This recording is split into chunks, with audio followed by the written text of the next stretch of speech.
Je travaille dans le monde de la confection, ça fait plus de 20 ans.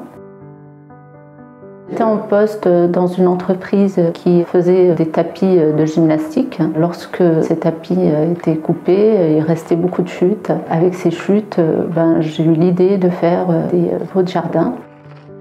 La source du démarrage de ce projet a été de revaloriser des chutes de matière qui se présentaient souvent dans les entreprises qui utilisaient ces tissus-là. Quand je me suis adressée à ces entreprises, elles étaient ravies de pouvoir les revaloriser, de pouvoir s'en débarrasser aussi de manière intelligente. Alors cette matière, elle est composée d'une toile enduite de PVC. Elle sert à faire des bâches de camions, à faire des voilages d'extérieur, des stores.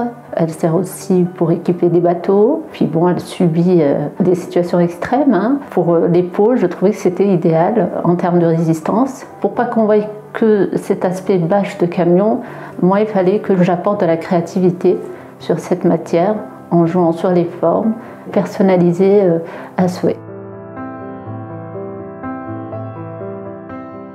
Alors une fois que j'avais validé comme quoi c'était un produit fait pour le jardin, fait pour les extérieurs et intérieurs, que c'était un accessoire de décoration et aussi fonctionnel, comme j'ai pas vu le produit se faire nulle part, je me suis dit bon, il serait peut-être intéressant d'aller voir l'INPI pour, s'il existe vraiment, faire des recherches avec eux. Ce qu'il faut breveter, c'est l'originalité du modèle. Du coup, on a pu déposer le brevet avec une enveloppe solo. Suite à ça, on a démarré l'activité.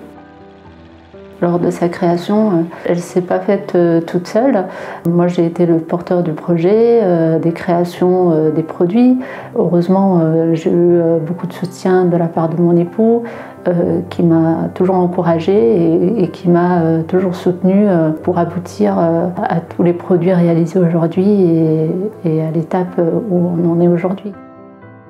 Après le démarrage de l'entreprise en 2017, la Chambre des métiers m'a vraiment aidée. Elle nous a toujours orientés comme il fallait pour développer tous les produits auxquels je suis arrivée aujourd'hui. Oui, ils m'ont vraiment soutenue et puis bien accompagnée. Et au fur et à mesure qu'ils m'accompagnent, ça m'aide vraiment à avancer. Dans cette activité-là, justement, j'essaye de générer le moins possible de déchets. J'essaie de tout revaloriser. C'est un peu d'éco-conception que je fais. À chaque fois que je rapporte une pièce sur mes produits, je veille à respecter cette démarche pour qu'il n'y ait rien qui se perde, en fait. L'avenir de Melting Pot, moi je le projette de manière assez positive.